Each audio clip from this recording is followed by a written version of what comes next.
Shalom, selamat pagi. Perkenalkan, nama saya John Pak Pahan. Hari ini hari Sabtu, tanggal 3 September 2022. Pada pagi hari ini, saya akan bicara dengan tema apa gunanya amal saleh. Saya ulangi sekali lagi. Pada pagi hari ini, saya akan bicara dengan tema apa gunanya amal saleh. Terima kasih. Mari kita mulai. Apa gunanya amal saleh? Kita lihat Al-Quran, surat Al-Ankabut ayat 9. Dan orang-orang yang beriman dan mengerjakan amal saleh, benar-benar akan kami masukkan mereka ke dalam golongan orang-orang yang saleh. Kita lihat Al-Quran, surat Al-Buruj ayat 11. Sesungguhnya orang-orang yang beriman dan mengerjakan amal-amal yang saleh, bagi mereka surga yang mengalir di bawahnya sungai-sungai, itulah keberuntungan yang besar. Kita lihat Al-Quran, surat An-Nisa ayat 122. Orang-orang yang beriman dan mengerjakan amalan saleh, kelak akan kami masukkan ke dalam surga yang mengalir sungai-sungai di dalamnya. Mereka kekal di dalamnya selama-lamanya. Allah telah membuat suatu janji yang benar, dan siapakah yang lebih benar perkataannya daripada Allah? Ini penjelasan dari John Pak Pahan tentang apa gunanya amal saleh. Ini keterangan dari John Pak Pahan tentang apa gunanya amal saleh. Keterangan dari John Pak Pahan, Al-Quran mengatakan orang-orang yang beriman dan mengerjakan amalan saleh, kelak akan kami masukkan ke dalam surga yang mengalir sungai-sungai di dalamnya. Benarkah seseorang masuk ke dalam surga karena amal ibadahnya diterima Allah SWT?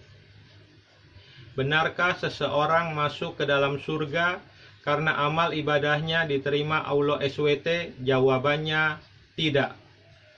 Jawabannya tidak. Seseorang masuk ke dalam surga bukanlah karena amal ibadahnya diterima Allah SWT, tetapi karena rahmat Allah SWT kepada orang itu. Saya ulangi sekali lagi. Seseorang masuk ke dalam surga bukanlah karena amal ibadahnya diterima Allah SWT, tetapi karena rahmat Allah SWT kepada orang itu. Kita lihat Al-Quran ayat 218. Kita lihat Al-Quran surat Al-Baqarah ayat Surat Al-Baqarah, Al-Quran Surat Al-Baqarah ayat 218. Sesunggunya orang-orang yang beriman dan orang-orang yang berhijrah dan berjihad di jalan Allah, mereka itulah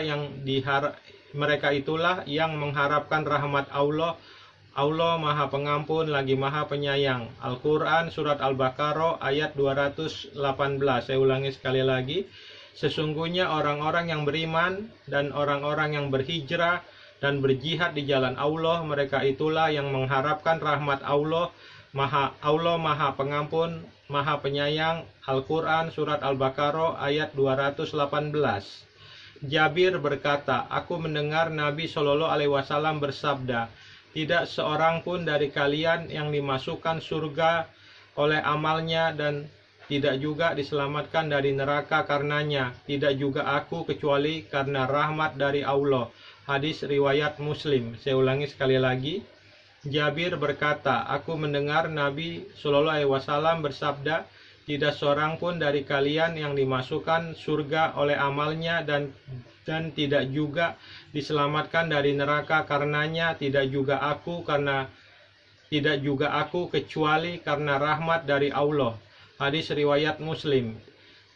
Nasib manusia sudah ditetapkan oleh Allah sebagai zat pencipta alam semesta. Takdir Allah bukanlah pemaksaan. Allah lebih tahu urusan hambanya yang layak mendapatkan kebaikan dan yang tidak. Ada 4 macam penulisan takdir yang perlu diketahui manusia sebagaimana diterangkan dalam ringkasan hadis Arba'in An-Nawawi yang disyarah oleh Syekh Soleh Al-Sayyid dan disusun Ustadz Abu Isa Abdullah bin Salam. Baca juga takdir dalam bahasa Al-Quran. Semua makhluk ditetapkan takdirnya. Mari simak hadis Nabi berikut dari Abu Abdirrahman Abdullah bin Mas'ud radhiyallahu anhu berkata, Rasulullah sallallahu alaihi wasallam bersabda kepada kami, dan beliau adalah orang yang selalu benar dan dibenarkan.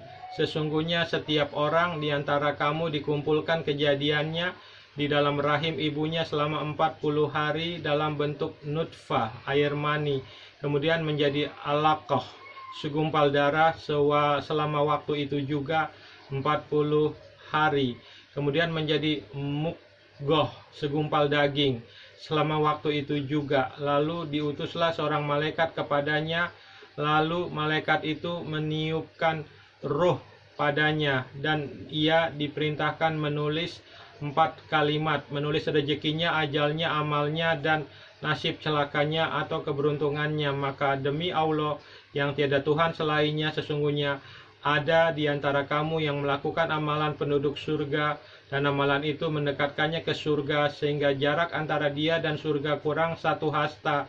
Namun karena takdir yang telah ditetapkan atas dirinya, lalu dia melakukan amalan penduduk neraka sehingga dia masuk ke dalamnya.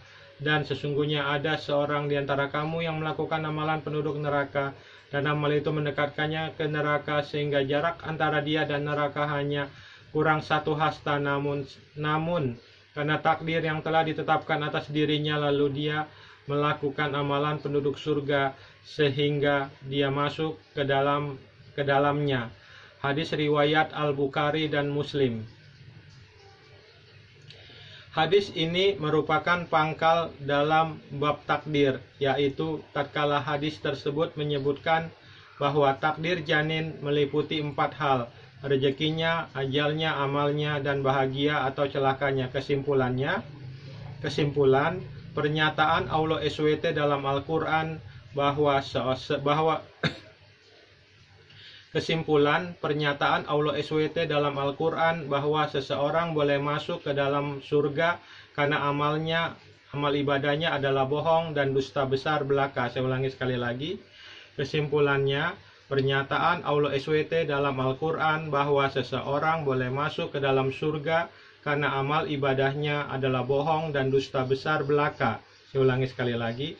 Kesimpulannya, pernyataan Allah SWT dalam Al-Quran bahwa seseorang boleh masuk ke dalam surga karena amal ibadahnya adalah bohong dan dusta besar belaka. Karena seseorang masuk ke dalam surga atau neraka sudah ditentukan sendiri oleh Allah SWT sebelum orang itu dilahirkan ke dalam dunia ini. Jadi terbukti dengan nyata bahwa Allah SWT, Muhammad SAW, dan Al-Quran berbohong dan berdusta besar dalam Al-Quran. Jadi terbukti dengan nyata bahwa Allah SWT, Muhammad SAW, dan Al-Quran berbohong dan berdusta besar dalam Al-Quran. Jadi terbukti dengan nyata bahwa Allah SWT adalah Tuhan palsu, Muhammad SAW adalah Nabi palsu, dan Al-Quran bukan firman Tuhan semesta alam. Terima kasih, Shalom, Tuhan Yesus Kristus memberkati.